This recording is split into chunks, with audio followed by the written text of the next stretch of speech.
ወደ ፓርኩ እንግዲህ ላይን የሚማርተን ደግሞ ላይን የሚለ በጣም ላይን የሚ ዋሻ ውስጥ እንግዲህ ቲንክ አንበሳ አንድነት ኮመንት አደርጋለሁ። በጣም ቤት ይሄን ደግሞ እንደምትጋይስ እንግዲህ ትኬታችንን ቆርጠን ወደ ውስጥ እየገባን ነው።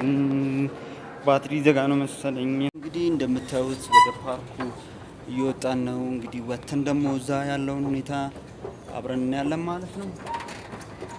ኤኒዌይስ እስቲ እንትን ነው ጋይስ አንድነት ፓርክ ግቢ ውስጥ እንግዲህ ተከስተናል። እንግዲህ እዛ ያለውን የፓርኩን ሁኔታ በደንብ አሳይቼ አስመለክታችኋለሁ ማለት ነው። ግቢ ውስጥ ተገኝተናል።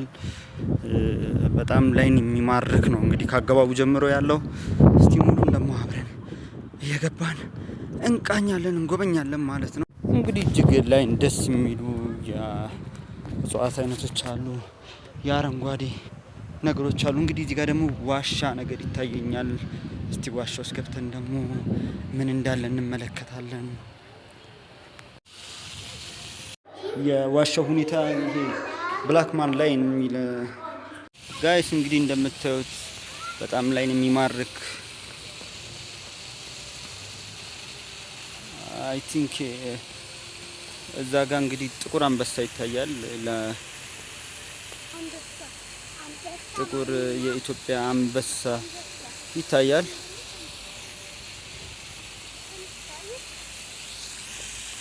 አይ ቲንክ በደንብ ይታያል መሰለኝ። ይሄ ጥቁር አንበሳ የኢትዮጵያ አንበሳ ነው።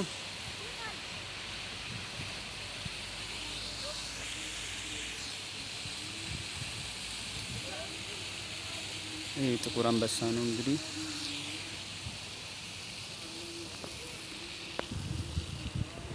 አሁን ደግሞ ወደ ዋሻ ውስጥ ገብተን እንግዲህ ዋሻ ውስጥ ደግሞ ያለውን ሁኔታ አብረን እናያለን ማለት ነው። እሺ ወደ ዋሻ ውስጥ እንግዲህ ዘልቀን እየገባን ነው። እንግዲህ ዋሻ ውስጥ ደግሞ ያለውን ሁኔታ አብረን እናያለን። እንግዲህ ዋሻ ውስጥ ገብተን እንግዲህ ያለውን ሁኔታ እናያለን።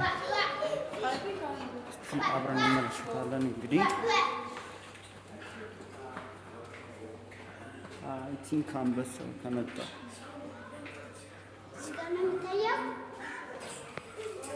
ዘልቀን እየገባን ነው። ከታይ አይ ቲንክ ድምጽ ምናምን ይሰማል። እንስሳቶቹን እያየን እንትን እንላለን፣ እንዘልቃለን። ይህ ውስጥ ለውስጥ የዋሻ መንገድ ነው። እንግዲህ ረዘም ያለ ውስጥ ለውስጥ የዋሻ መንገድ አለ። ዋሻው እንግዲህ በጣም ደስ የሚል ተፈጥሯዊ ይዘት ያለው ዋሻ ነው። ላይን የሚማርክ ነው። መታችሁ እንግዲህ አንድነት ፓርክን ጎብኙ ብዬ ሪኮመንድ አደርጋለሁ። በጣም ደስ ይላል፣ ላይን ይማርካል። ኢትዮጵያ እንግዲህ በተለያዩ ጊዜ የመሩ መሪዎች የሚታዩበት ነው።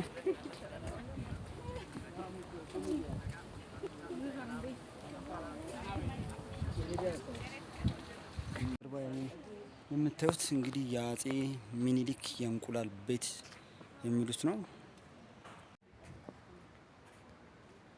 ይህን ደግሞ እንደምታዩት እንግዲህ ዙፋን ቤት የሚባለው ነው። ውስጡ ገብተን ደግሞ እስቲ በደንብ እናያለን። የአጼ ሚኒሊክ የዙፋን ቤት ማለት ነው። እንግዲህ ጋይስ ይሄ እንግዲህ የዙፋን ቤቱ መግቢያ ነው። እስቲ ገብተን ደግሞ እናየዋለን ማለት ነው። እስቲ ውስጡ ገብተን ምን እንዳለ እንመልከት።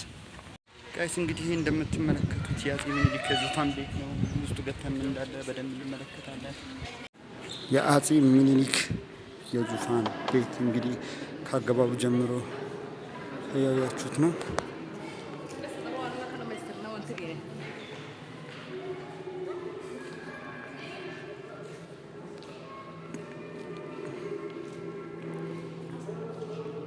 ወይኔ